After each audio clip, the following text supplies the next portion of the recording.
Today is Thursday, June 8th. We'll tell you about the impact of worsening air quality in the northeastern U.S. and how long it's expected to stick around. Also, the U.S. House is locked in another stalemate, this time because of Republicans fighting with other Republicans. Plus, which international sports icon decided to start playing right here in the U.S.? What could be a revolutionary partnership between a tech company and a healthcare giant? And do you really need 10,000 steps a day? We'll tell you what the research shows. Those stories and more news coming up. Welcome to The Newsworthy. All the day's news in around 10 minutes. Fast, fair, fun, and on the go. I'm Erica Mandy. Thanks so much for being here. You ready? Let's do this. A thick wall of smoke from Canadian wildfires has settled over the northeastern U.S., making the air dangerous to breathe. It's caused some apocalyptic-like scenes of thick orange fumes over major cities like Philadelphia, Washington, D.C., and especially New York City. In fact, early data suggests this is the worst air quality event in New York City history, at least since records began. And it's among the most severe for wildfire pollution ever seen in the U.S. Because of that, some schools closed and flights were delayed. Big theater productions, including Hamilton, were canceled, as well as a couple of MLB games and a WNBA game. New York Governor Kathy Hochul calls the worsening air quality an emergency crisis, and she says it could last several more days. Smoke from the wildfires actually reached as far south as Alabama yesterday, though the effects there were not nearly as severe as in the Northeast. Still, people all across the country are being told to check the air quality near them and stay inside as much as possible if the air looks hazardous. The U.S. House is effectively frozen for the foreseeable future. House Speaker Kevin McCarthy has canceled the rest of the votes planned for this week, and it's not clear when lawmakers will be back at it. The issue is that a group of conservative lawmakers have been blocking bills from their own party, mostly Republican-backed bills that Dems won't vote for either. They even voted no on a certain procedural step needed to bring a week's worth of votes to the floor, which has not happened in more than 20 years.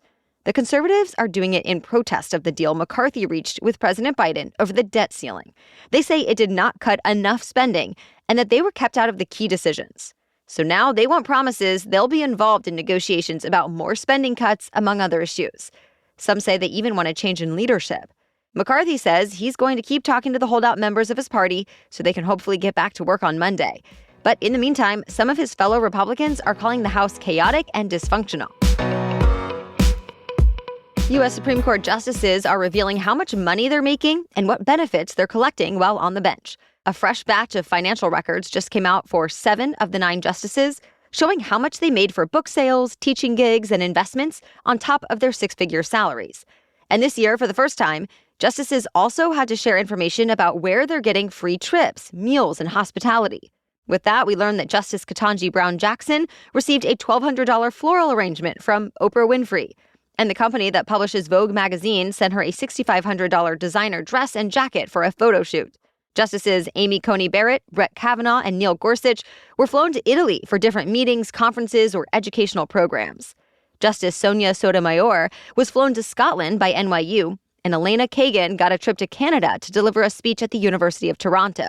It's important to note, though, one of the justices who did not make the financial disclosures available is one who's especially under the microscope right now. Remember, reports have been scrutinizing Justice Clarence Thomas for his financial ties to a Republican megadonor, Harlan Crow. Thomas has said he did nothing wrong, though he hasn't unveiled his financial records just yet.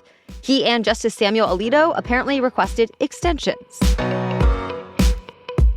The scale of the latest catastrophe in Ukraine is starting to become more clear. When a critical dam collapsed, thousands of people were forced to leave their homes. Hundreds more are still trapped, and tens of thousands now have no clean drinking water. Crops are ruined, landmines have been displaced, and reports say there could be long-term electricity shortages. Flooding also released chemicals and infectious bacteria into the water, and water levels are expected to stay high for more than a week. Reuters says before it collapsed, the dam held back about 4.3 cubic miles of water, roughly equal to the Great Salt Lake in Utah. Ukraine and Russia are each blaming each other for the dam's failure, and this disaster has not slowed down the fighting. Even people who evacuated say they could hear guns firing as they were scrambling to leave. Now, the U.S. says it's looking into exactly what happened and considering sending more humanitarian assistance. Today is World Oceans Day. And to mark the occasion, people are encouraged to celebrate the beauty of our oceans and take action to restore and protect them. The United Nations is hosting a virtual event with scientists, youth activists, indigenous leaders, and even celebrities like Aquaman actor Jason Momoa. That all starts at 10 a.m. Eastern. Plus, people are encouraged to take part in a beach cleanup if you happen to be near the coast, or you could share ocean stories on social media with the hashtag #OceanFirst. More news is still coming up, but first, this episode is sponsored by HelloFresh. HelloFresh offers farm-to-table quality with every box, offering seasonal recipes and pre-portioned ingredients. And that kind of quality is really important to me. I'm talking seasonal ingredients picked at peak ripeness that travel from the farm to your doorstep in less than 7 days. So it's fresh and it's flavorful. On top of that, I appreciate the quick and easy meals, including fast and fresh options that are ready in just 15 minutes. We recently made Parmesan chive chicken and potatoes with mixed greens and honey Dijon dressing, and we went from opening the box to eating a delicious homemade meal so quickly. No scouring the internet for recipes or searching the grocery store for chives that I'll probably only use one time. And yet I get to offer my family this unique, tasty meal with the kind of food and seasonings that I might not otherwise buy or spend time making. No wonder HelloFresh is America's #1 meal kit. And by the way, Green Chef is now owned by HelloFresh, so no matter what you choose, there's something for everyone. So go to HelloFresh.com/newsworthy16 and use code newsworthy16 for 16 free meals plus free shipping. Again, go to HelloFresh.com/newsworthy16 and use code newsworthy16 for 16 free meals plus free shipping. One of the greatest soccer players of all time has decided to start playing here in the United States. We're talking about Lionel Messi, who just led Argentina to victory at the last World Cup. Messi says he plans to sign a contract with Inter Miami, the MLS team that's partly owned by another soccer legend, David Beckham.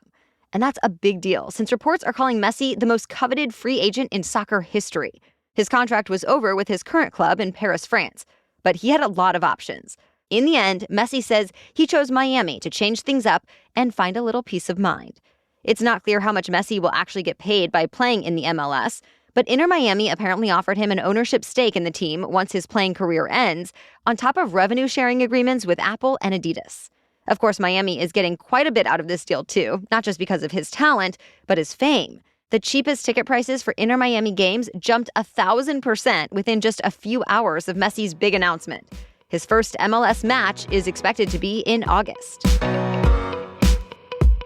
One of the world's best-selling musical artists finally received the ultimate Hollywood honor this week, a star on the Walk of Fame.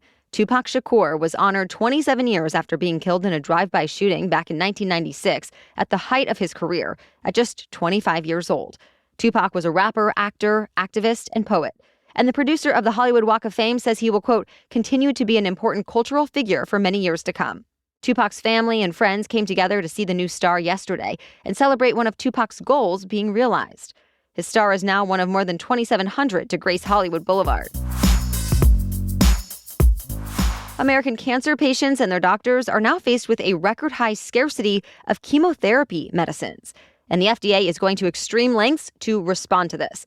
There's a widespread shortage of more than a dozen cancer drugs right now. So the FDA has decided to work with a Chinese drug maker to get its chemotherapy drugs to the United States. The Chinese cancer treatment is not approved here, but the FDA commissioner says experts will be making sure the products are safe, and it's considered a temporary solution just to meet the immediate demand. The National Comprehensive Cancer Network says many centers are now having to switch their patients' medications and delay care, and that's what the FDA is trying to avoid. It's also leaning on a factory in India, since that's where American drugs usually come from. But production had to be paused while the factory fixed some manufacturing issues. The hope is, once that one is up and running again, the shortages won't be quite as bad. One of the top-ranked hospital systems in the world is entering into a landmark partnership to bring more artificial intelligence into healthcare.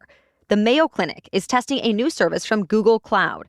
It essentially lets clients create their own AI chatbots to go through tons of data to quickly find patient information. That includes everything from a patient's medical history to imaging records to labs, even if the information is stored across different locations and formats. Reports say doctors might also use it to search through databases and academic literature to get the latest information about treatment strategies, symptom management, and more.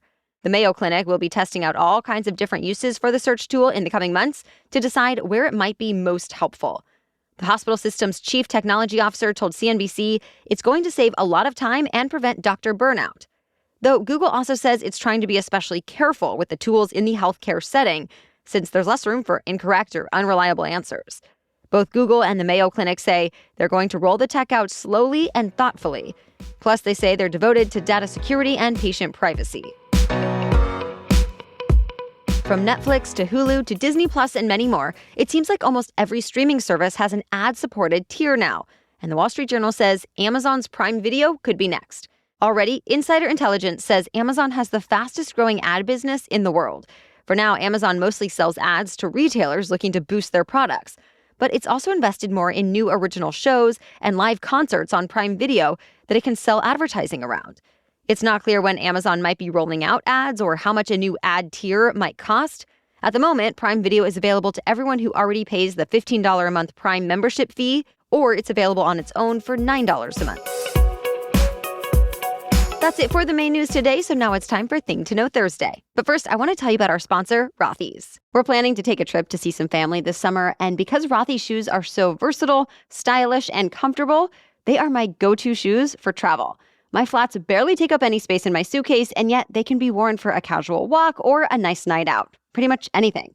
And my Rothy's sneakers are perfect for walking around the airport or exploring a new city. And if any of my Rothy's shoes get dirty along the way, I have no worries about it because I can just put them in the washing machine. Plus, Rothy's also offers beautiful, sustainable bags that are perfectly sized to keep up with all of your adventures. And it's not just me that thinks all this. Rothy's keeps winning more and more awards. Just in March, Condé Nast Traveler named The Driver and The Point to their list of best women's slip-on shoes for long flights and longer walks. People magazine included Rothy's lightweight tote in their list of the very best work bags of 2023. And the list goes on. So for stylish and very comfortable shoes, shop Rothy's. Get $20 off your first purchase at rothys.com/newsworthy.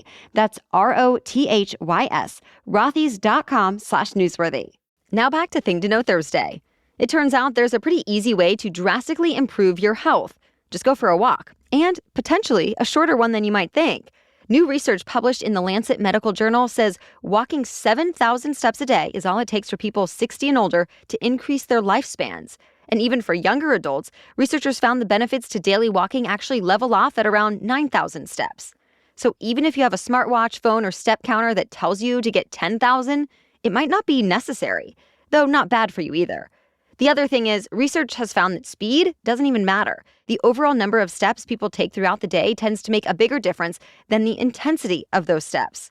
Really, public health experts say any increase in walking could be good. The CDC says there are other studies in which step counts of 8,000 a day have lowered risks for heart disease, type 2 diabetes, dementia, depression, many types of cancer, and sleep apnea. All right, thank you so much for listening and joining us today. We'll catch you up on more news to know tomorrow. Until then, have a great day.